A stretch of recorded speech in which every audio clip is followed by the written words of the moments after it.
Okay, having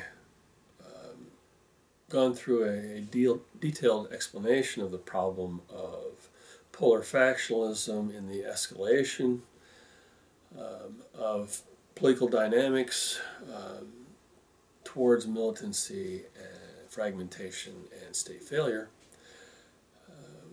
we're going to shift the focus in this final sequence, which focuses at part 7, which focuses on emotive content.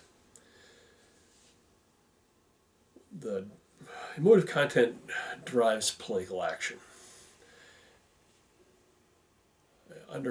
As I've argued previously, under normal politics, under normal conditions, under calm conditions, we have the element of time, and we have lower valuation of political processes, so that negotiations, which tend to unfold fairly slowly and take a long time to reach a resolution of political differences, can play out. Under crisis conditions, of course, time becomes compacted. We have short time horizons, we have high valuation, and this increases political tensions. So, stepping back to the political process model now, we'll remind ourselves that on the left side of the political process, on the conventional politics side, we have very dense and high levels of interaction. So the interaction densities are highest at the left side of the diagram. They diminish as we move to the right side. Interaction densities are everyday politics. They are highly institutionalized, highly routinized. Most of what we do socially and politically happen in prescribed ways. This is what we do as a function of development. We learn how to do things efficiently and effectively. Most of those interactions then are guided by rule of law through rule sets, either in codified law or through informal legal prescriptions, through cultural prescriptions. And so we don't notice them going on. We do them without thinking. And the fact that we can do these things, the bulk of what we need to do every day, without thinking, without drawing on deliberative processes or intense negotiations, allows us to engage in more and more complex behaviors, more and more complex interactions. This is what actually enables complex societal systems to come into being. And of course, the evolution of complex societal systems happens piecemeal over a long period of time. As new issues come up, they are resolved. We tend to piece that onto our existing structures. And so over the course of time, we tend to lose conscious understanding of the complexity of those structures as we keep building on and building on. And over time, we have to sit back and reflect on what we've done, what we've accomplished, and how we might make this complex whole much more effective and efficient as a whole, rather than as issue-specific fixes or applications that have been fit together haphazardly or according to imperative needs. And we can then further integrate our complex systems, because if we don't do that, they tend to become rickety, just like any kind of construction. That if it's not a coherent construct, the pieces as they're fit together, as they reach a new point of complexity, may gain incongruence and incoherence, and this can cause a collapse, like a house of cards. So, reflecting back, looking at interaction densities, looking at the fact that most of what we do is obscured, politics, that we don't pay any attention to it because we do it every day, or it just is something that needs to be done and somebody else is interested or somebody else is doing it. This frees us up to concentrate and focus our efforts on individual tasks. Well, on the other end of this dynamic, of course, is increasing perceptual densities. As tensions increase as we go from left to right across this political process spectrum, we see an increase in these perceptual densities. And this comes from increasing emotive content. That new things, as opposed to routinized things, old things, do catch our attention and do stick in our mind, and we do deliberate on them or reflect on them or focus on them. We negotiate them, we talk about them, and through multiple media vehicles, streams of information, political communication, these new things stimulate our attention. They tend to trigger our opposition as things aren't, new things are coming up that don't fit in with our routines, that don't fit in, are incompatible with our interests, that tend to favor others and maybe disfavor ourselves. So we have a tendency to become emotionally involved in these new issues, and this is where conflict comes in. Over this spectrum, as we move from left to right, we increase the emotive content. This then catches our attention and increases our perceptual densities. The perceptual densities focus on new, unresolved, untreated, conflictual dynamics and conflictual issues, and so these are very dramatic. We have to think about these things because we haven't institutionalized them to any effective degree, or they have gone out of the bounds of what we've accomplished previously, and we have to fit them in. They're new complexities. And so these are dramatic issues. These catch our attention, catch the attention of large numbers of people simultaneously, and so it's very dramatic. And so we see an increase in dramatic politics. And of course, journalists pick up on these, and this is what the media then exposes us to on a continual basis. These are interesting. These are newsworthy. We need to deal with these, and so we're constantly bombarded, not with the routine, but the anomalies, those things that are not routine, that are not normal politics. And this is why these tend to increase dramatically under crisis conditions, or even create the perception of crisis that we then have to contend with. So, in order to bring these two things together, because they are again, polar opposites. You can think of the left side as being more rational, the right side as being more emotional. And they do fit together, and they really cross at the borderline between issue factionalism and polar factionalism, so that polar factionalism can be seen to be emotively dominant, whereas conventional politics is rationally dominant. So in order to see how this affects complex societal systems, we'll bring back something that we discussed in early videos, and that is the societal systems model that focuses on organizations and social networks. What I like to refer to as the eyeball model because of the construct. Of course, in the presentation that we have to use in order to avoid getting into very complicated technologies, this is actually a sphere. And in order to present it a three-dimensional object in two dimensions, of course, we lose a lot of the third dimension.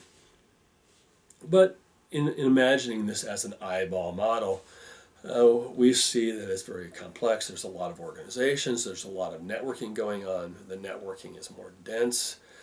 In this diagram to the right side, less dense to the left side, which is the marginal sector. It's left out of normal politics. It's removed from that. It's largely people who have been marginalized because they don't control resources. They're not well organized, and so they tend to be dismissed or ignored by normal political process in complex systems, because of course in complexity you have to try and focus as much as you can, and so these are basically the section of society that loses out, and they may choose to retreat to this. They don't want to be involved in this intense interaction, in this highly disciplined and rule-dominated lifestyle. But for whatever reason, the array tends to be highly concentrated towards the right side, where the state actually manages things, organizes and disciplines things. Civil society, which organizes itself and presents interests and feeds information to the state, the proto-state, in the to refer to the social identity group model. And it mediates, of course, the civil society mediates between the state and the marginal sectors and keeps this as a congruent and coherent whole. So, in order to talk about the effects of increasing emotive content on political dynamics within a particular complex societal system, which of course is a single large pluralistic social identity group, let's focus on just one aspect of this complex model so that we can look at how emotive content affects the actors and the interactions between actors within this complex structure. Okay, so now we've zoomed into on a subsection of the larger eyeball complex societal systems model. And we're going to take out a lot of the extraneous information from this picture and focus on the structure itself. And the structure of a complex societal system, of course, is multiple social identity groups that are acting more or less in concert at any point in time. And so we have nodes, and these represent individual social identity groups. And we have connections between these nodes. These are action channels, these are linkages. These are the avenues of political communication between social identity groups so that they can act cooperatively and in concert depending on the activities in which they're engaged in. So if they have activities that affect multiple groups, then there has to be some communication between them. And as they communicate and routinize and institutionalize this political communication over time, we have channels, regular channels, through which procedures are pursued and communication is relayed so that they can stay in constant contact and relay important information or share important information. The nodes then represent the proto-state of individual or separate or distinct social identity groups. The proto-state is composed, as you recall, it's composed of individuals who are really good at maintaining the organization necessary to maintain the social identity group and keep it as a coherent and congruent and integrated whole. They're the ones that have a vested interest and self-identify with the prospects and the actual output of that social identity group. And so they are acting almost, relatively full-time politically in order to maintain this group and to communicate with other groups and keep it locked into the social network. And so they represent the node. The bulk of the membership of any social identity group, especially in a larger complex societal system, are not politically active at any point in time, especially under normal politics. They have other things to do. They can work, they can engage in recreation, they can attend to personal issues, and so they're not activated politically. As long as nothing's threatening, there's nothing affecting their social identity group that they value and that they feel that they are a member of, if nothing's affecting that in any particular way, abnormal way, then they're not politically active. And so they're in free space, they're free activity, they're free agents, so to speak, and they may be attending to other issues. They may be a part of a node in another identity group. So they have multiple functions.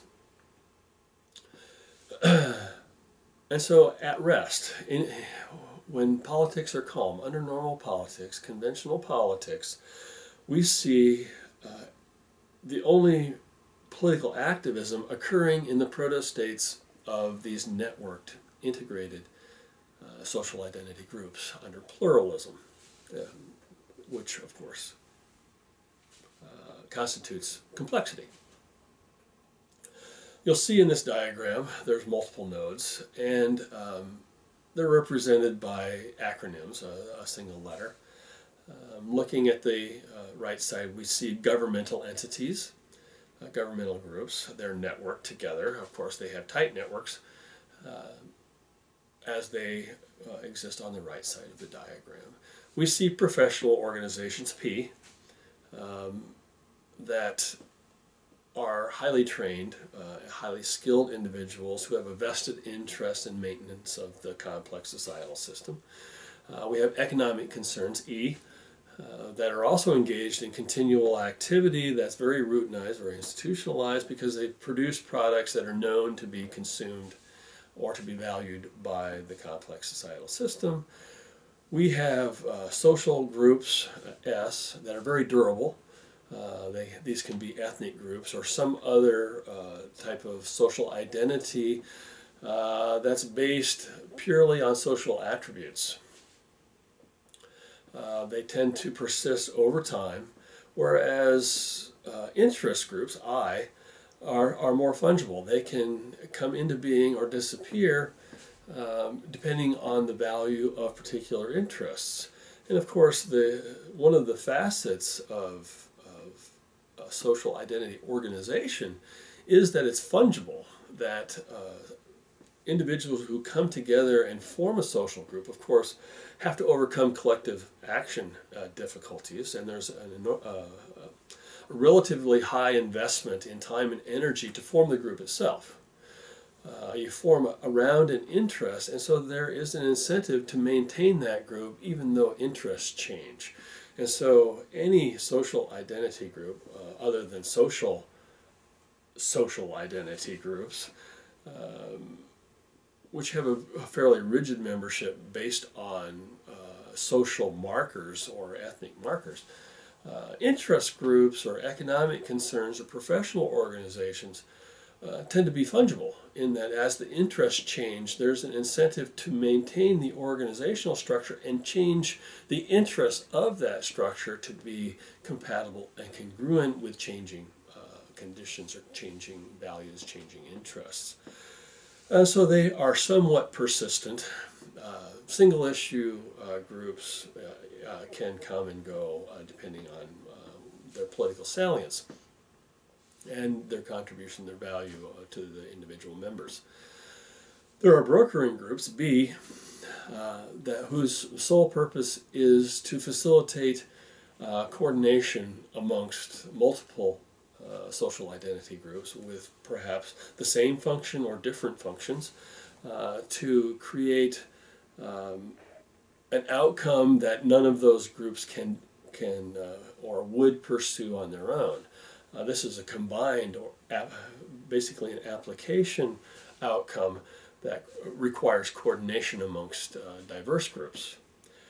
We also have then this is the alternative authority group, that if the governmental group, which is the primary authority, if it's not performing as expected, or if it's implementing public policies that generate resistance or opposition, that can be institutionalized in groups that actually are considered anti-state, but they're basically opposition groups that are formulating different articulations of what public policy should be, and these public policies may not be compatible with the public policies that are promoted on the political agenda of the proto-state, the governmental groups.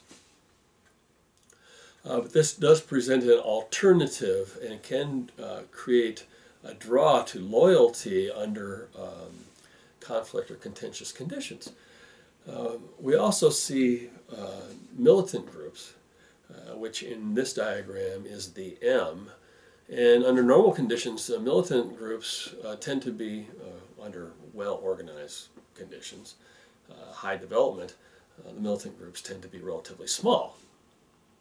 But they are self-actuating groups, and they will organize, even under normal conditions. And of course, most of the militants, at least you would like to think the active militants especially, but in a well-integrated complex societal system, militants can be drawn from anywhere to then populate the military organizations or the police organizations of the state. But there are also oppositional militants who don't agree with the state or don't want to be associated with the state, and they form their own militant organizations.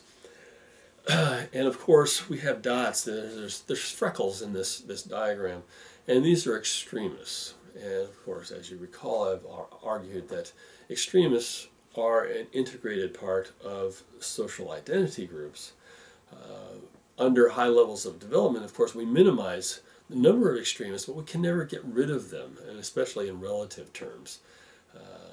Even as we draw in the characteristics of the well-developed social identity group to minimize the preference or the disposition to higher levels of coercion, force, or even violence, we still have scattered individuals who do have a disposition to either militant or extremist violence. Of course, militants, as I point out, do self-actuate. Extremists do not. They're sociopaths by nature, and so they remain individuals under normal conditions, because the activity that they would engage in if they had free rein, if they had anonymity and impunity, is considered criminal behavior. It's violent behavior, and by acting on that behavior, of course, the criminal justice system would come in and stop them. And so a single act of extremism ends the political life of an extremist. And so there is a very strong disincentive under normal conditions for extremists to act out as extreme behavior.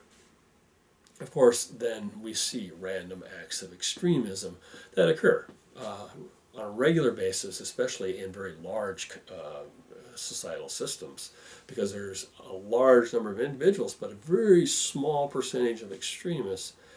And under personally intense conditions or extreme conditions, they may self-activate, but they don't self-actuate.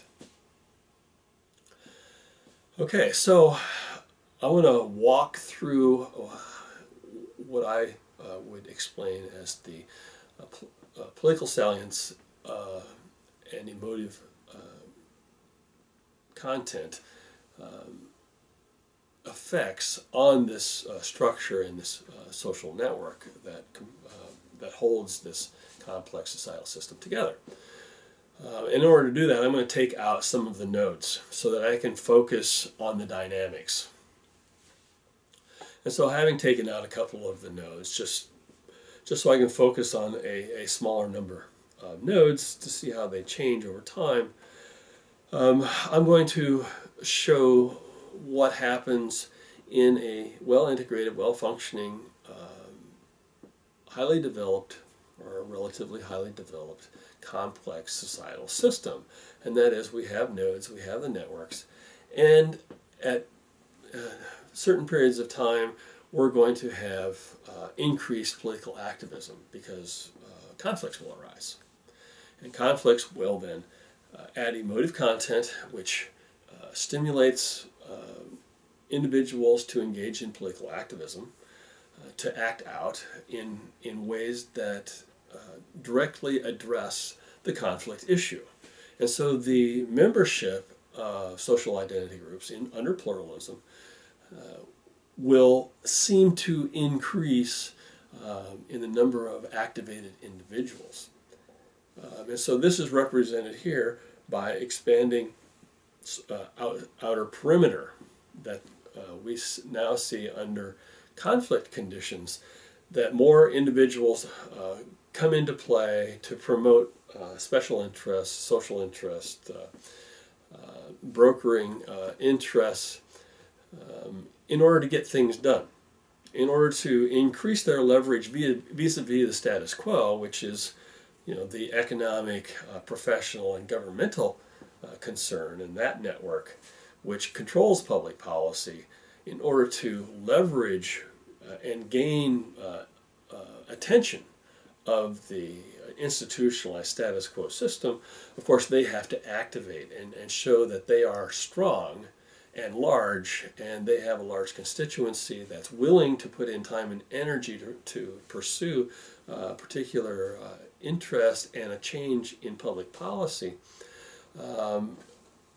so that they can be recognized by the system and have their interests taken into account to stimulate negotiation, deliberation, to find a resolution to these conflicts. Now, what complex democratic societal systems, of course I've argued that all social identity groups are inherently democratic, in order to communicate amongst constituent individuals, they have periodic procedures through which they actually, the structure, the proto-state actually stimulates its constituent groups to start thinking about what their interests are and how they're served by the larger system. So we have electoral cycles. This is the standard way that the structure of a complex societal system stimulates political activism so that it can gauge how well it's doing. It's basically a feedback mechanism, and if they're not doing well, they can then stimulate an electoral cycle, and the civil society can then act to change the leadership, to the point where they can then tip the balance within the structural, the institutional system, the institutional state, to shift the balance in the decision-making process to favor one policy over another, or one policy option over another.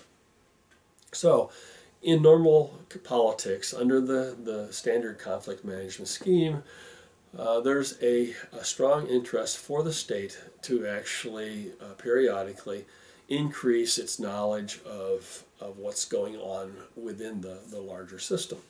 And so it has electoral cycles. And when I'm engaging the qualities of governance in the polity scheme, the main point at which I can get the most information on what's going on within a polity is during an electoral cycle, because large numbers of individuals and social groups are activated, they're expressing, they're communicating you can see the disconnects, you can see the disagreements, you can see the sources of conflict, and you can tell just what the dispositions of the groups are, and you can gauge what the balance of dispositions are.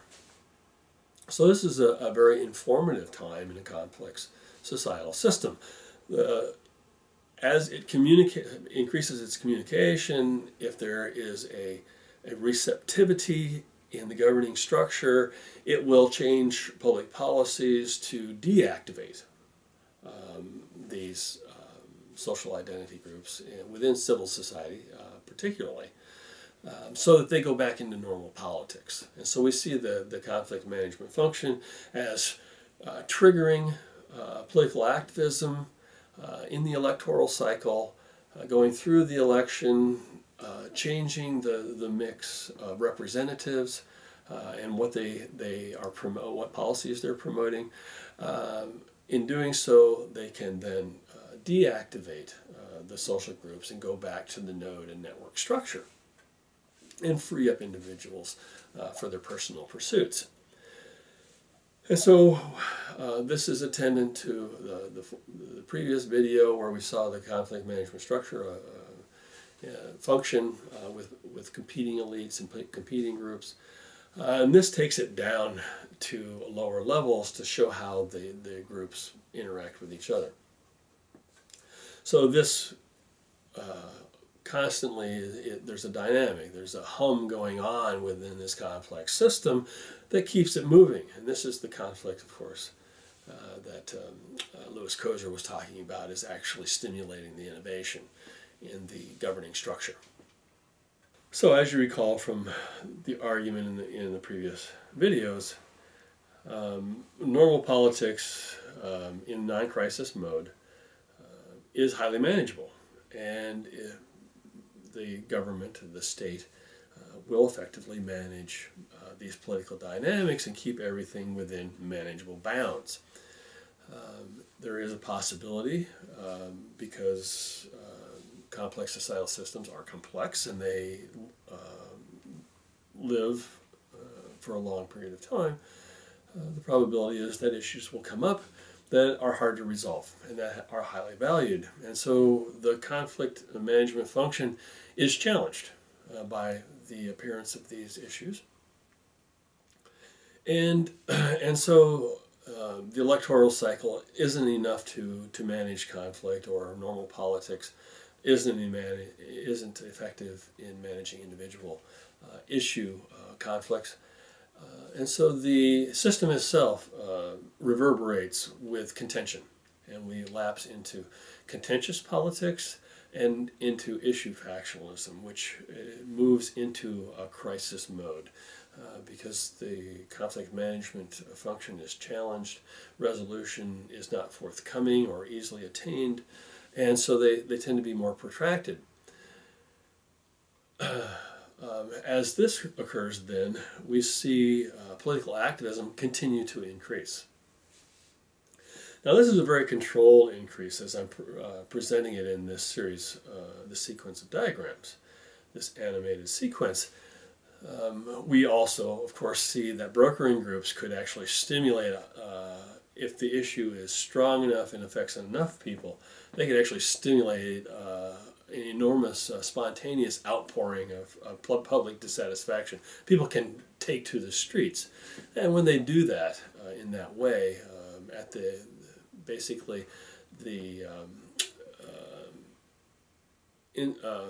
at the behest of brokering groups, they're largely unorganized, and so you can imagine this as a brokering group, the circle around the brokering group actually increasing to cover this whole space. But of course, as they're not organized, it tends to dissipate quickly. In order for such a spontaneous outpouring of opposition or dissent to persist, it would have to be then taken up by the existing social identity group structure. And so individuals would take to the streets, express their willingness to be politically activated but they don't have any outlet for their activism. They don't have a task, and in order to have a task, they have to have an organization and a structure that can coordinate their activism to produce outcomes. And so this presentation is ignoring this spontaneity component, but also taking into account that these things do occur, and they do often occur as a way to actually the initial stages of political activism in issues that are highly valued and strong with a strong conflict component. But in any case, over time we'll see activism continue to grow, and barring this spontaneous outpouring, in most situations we'll see, as I argued in the previous video, that issues will get activated and they'll tend to overlap. The interests will tend to overlap, and you'll start seeing coalitions amongst affected social identity groups. And that's represented here by overlapping circles of activism. And so we're into basically an issue in which an issue is strongly factionalizing, and they form an association with a social group that might be differentially affected by a particular public policy or a lack of public policy. And so they have an overlap of interest, and so they have greater leverage. The brokering group recognizes this activism and increases its own activism to try and express this to the status quo structures. This can continue to escalate. Of course, any escalation of conflict and activism to issue factionalism, where there's divisions within the complex societal system, will, of course, trigger transferal of loyalty amongst disaffected individuals to alternative authority. And so alternative authorities will benefit from a protracted conflict over issues to increase its own membership and loyalty. And so we'll continue to escalate. Of course, still, a resolution can be found to deactivate this political activation. And this political activation can happen outside of the electoral process. Of course, the electoral cycle is under the control of the larger system, and especially the governance system. Spontaneous outpourings of dissent, of course, are self-actuated. They occur within civil society to try and catch the attention of a government that's not paying attention or is otherwise inured of interest in this particular issue. But we can still manage the situation because it hasn't reached the level of transference, which is transferring a material interest to symbolic content. Symbolic content, of course, are ways of containing complex issues and really focusing on the emotive content that's associated with those particular material issues. And once you've transferred from material to symbolic content, then you have a movement into polar factionalism. And so this last sequence, this last escalatory sequence in this video will look at the increase in political activism attendant to increases in emotive content under conflict, a situation to the point where the government is non-responsive, a resolution either cannot or will not be found under prevailing technologies. And so the activism continues to increase, and this can occur quite quickly or it can be slowly over time. But the longer it goes, the higher the value of the interest in contention, the more symbolic transference there is, the more emotive content that occurs, the more political activism there is within the system. And so we're seeing distinct changes within this network. And in order to focus on these changes that once we get into the crisis mode, we get into polar factionalism and perhaps lapsing into protracted social conflict, we're going to bring back in the some of the nodes so that we can emphasize just how much the overlap overlap of interest starts to characterize political salience within the complex societal system.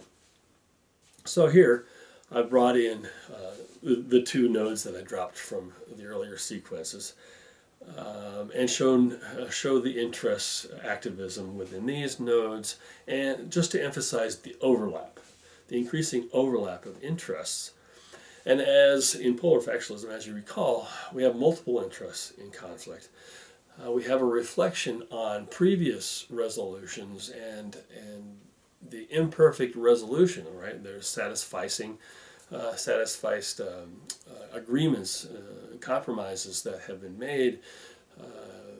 Disaffected groups and individuals will reflect on prior interactions and shift focus on the commonalities to the differences and add those differences of resolved conflict issues so that we have a cascade effect of issues being brought to bear, articulated in symbolic terms that leads to not only identity fragmentation, but a breakdown in communication. Of course, attendant to these is an increase in instrumental strategies under crisis conditions, under protracted conflict conditions. We'll see militant groups start to benefit from this increased tension as they can then recruit more individuals or activate more individuals. But militant groups, as opposed to other social identity groups, they're represented as an increase in the core element, the core node. Militants, once activated, once they engage in militant activity, of course, involves some measure of force or political violence. And so individuals having engaged in militant behavior really stigmatize themselves as militants, that they become part of the proto-state, so to speak, in a militant social identity group, that they have adopted a certain behavioral skill set that basically stays with them. It persists. There's a very strong identification in militancy that never really goes away once they've engaged in militant behavior. And so these persist over time. In order to deactivate these, the basic mechanism, of course, is to integrate militants from oppositional groups into the status quo military organization, where they can then be disciplined and brought under central control. But barring that, staying within this escalating political process sequence, we see that militant groups not only tend to grow, but they tend to establish linkages to non-militant groups, civil society groups, and they start out by increasing linkages to peripheral elements, activated elements in these groups as militants are activated, and then they gravitate towards militancy. And so over time, militant behavior, or militancy itself, can be used to increase the leverage of disaffected oppositional groups. And so they form linkages to the proto-states of civil society, and also to alternative authority structures to increase their own capabilities.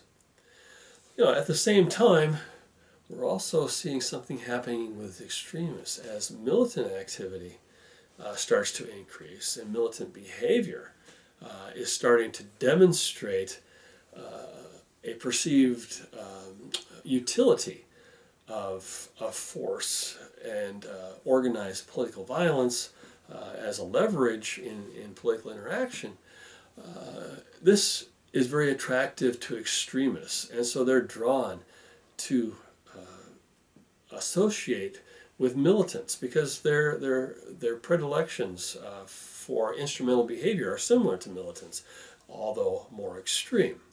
And so they'll gravitate to the militant activity, and once they come in proximity, at first they will probably work with militant organizations because that gives them an outlet for their disposition to instrumental extremism.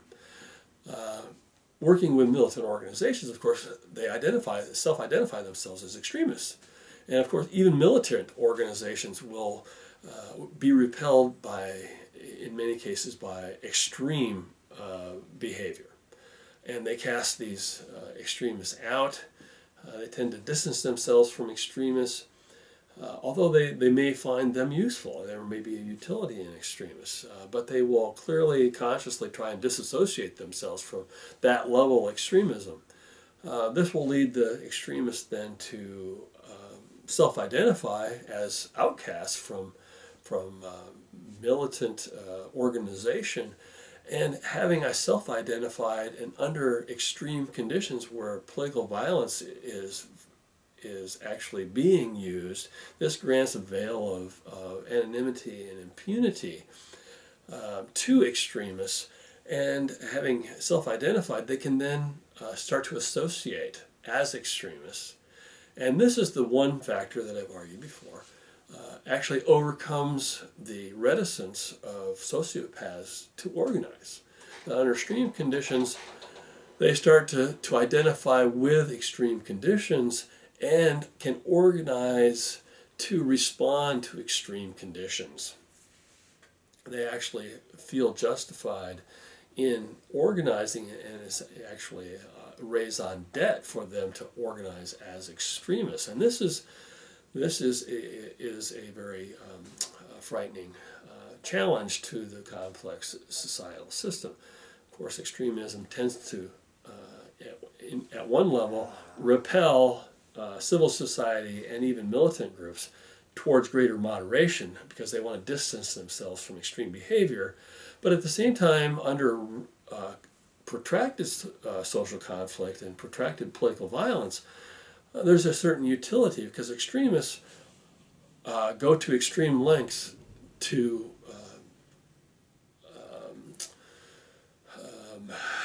disbenefit, right, to attack the opposition structures, the state structures or the opposition. Extremists can associate with both ends of this political spectrum.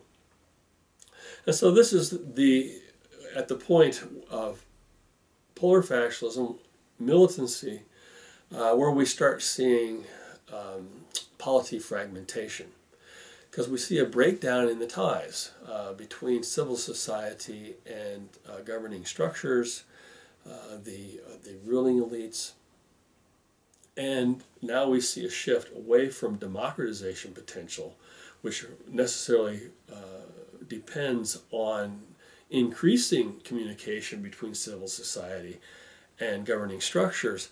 We see a breakdown where civil society sees that the governing structures are not willing to compromise, or not willing to take into account the increasing conflict of interests between civil society and ruling elites.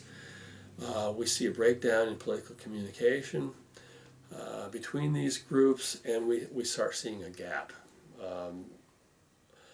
in sociational potential in favor of increasing instrumental capabilities. And this is the point of state failure, where you have a breakdown in communication between these opposing groups. And this, if it lapses into protracted civil warfare, becomes increasingly untenable, unmanageable, and in most cases can only remedy unless the government structure can exhibit or demonstrate superior military capabilities and enforce a reintegration of oppositional groups. If it can't do that, then this will play out until there is a mutually hurting stalemate. There's an exhaustion of resources, energy of the opposing groups. And then they may be receptive to renegotiation in a peace process. But of course, the peace accords are still very vulnerable and tenable to relapse. On the other side, okay, we have those three options. We have one where the status quo governing structures can prevail in this civil warfare contention. We have the fragmentation, we have the state failure, and the state failure in this case is the failure of the conflict management function. It's completely failed, as I've pointed out. There is also a possibility that the oppositional side will prevail in its capabilities, and often this happens because there is a fragmentation within the governing structures, the central authority. But the shift in loyalties to the alternative authority structure can overwhelm the status quo governing structure, and you can see then a revolution. Short of a revolution or preceding a revolution, this breakdown on the governance side can be viewed as a collapse of central authority. And a collapse of central authority always precedes a revolutionary change.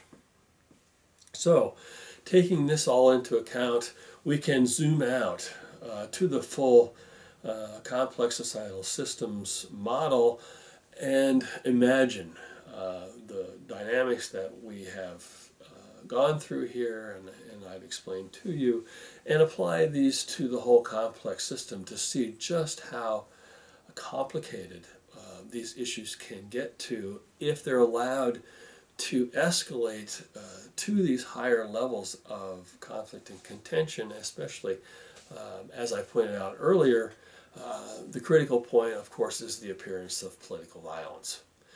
Political violence dramatically changes the internal dynamics of complex societal systems. And of course, it is the critical juncture in the conflict management function where the central state loses control. So just to conclude with the arguments presented, we'll go back to the social identity group model to look at this mix of individuals within the societal system and how they're arrayed along the, especially in this case, along the instrumental axis, the x-axis, but also, of course, attendant to that is their disposition or their ability, capability of using cooperative strategies or associational strategies. So, over the course of a protracted social conflict, as I've argued previously, we can see atrophy within the system because the system is no longer being maintained, basically because time, energy, and resources are being diverted to maintain contentious interactions. So we have the dynamic of atrophy of the societal system. This is actually accelerated or accentuated with the appearance of political violence, as political violence destroys not only material infrastructure, which is the capabilities of cooperation, but also the social linkages within the complex societal system structure that's necessary in order to coordinate behaviors into coordinated activities, high production functions. So over time, over the course of time, we see an undevelopment process going on, whereas a societal system that has developed and minimized violence is now lapsing back into a lesser developed profile. And as it does so, of course, it increases the proportions both militants and extremists relative to its prior position, and we know that this is all relative to the current context.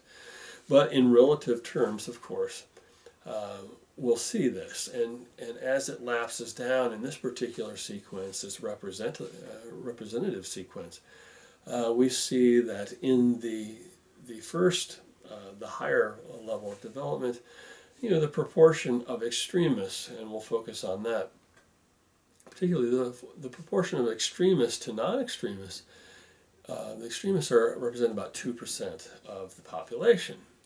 As it undevelops into a lesser level of development, of course, we see a large number of both militants and extremists, but in the case of the extremists, we see the extremists now representing about 10% of the population. 2% extremists, if they're activated, create enormous difficulties of a disruption in associational patterns, because they are sociopaths. They like to see social structures come under attack, to be degraded, to be disintegrated, to be deteriorated. The more extremists there are, the more of this activity goes on, and the more likely that extremists are going to be activated, and the more likely they are to be organized. And so as this process continues to deteriorate and degrade to lesser levels of development, undevelopment process, in the last sequence, we see that extremists now constitute about 20% of the population.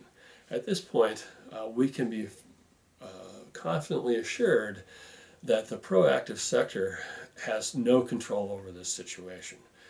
That its best option, of course, is for militants to organize and become effective, and for the militants to act against the extremists and to prevent extremist organization. The militants will then have the proactive sector and protect the proactive sector as its source of material support, and of course that's the sequence from video 14 where autocracies come from. In lower levels of development, the formation of militants into an autocratic authority structure to maintain a social order, even though it's based on the principle of expropriating resources from the proactive and reactive sectors for self-aggrandizement, is actually preferable over to a situation in which militants align with extremists and use political violence to victimize the proactive sector and basically keep it as a captive prisoner, basically just to provide material sustenance to maintain the militants and extremists. And in its most extreme form, I would point to Stalinist Soviet Union and argue that Stalin's strategy, a conflict management strategy, was to an unholy alliance in which he activated and organized militants and extremists, both active and reactive, on the basis of the commonalities of their use of instrumental force against the proactive sector. And I would argue this largely explains why the Soviet Union found it so difficult to innovate and to engage in entrepreneurial activities, because it was constantly feeding this unholy alliance of militants and extremists.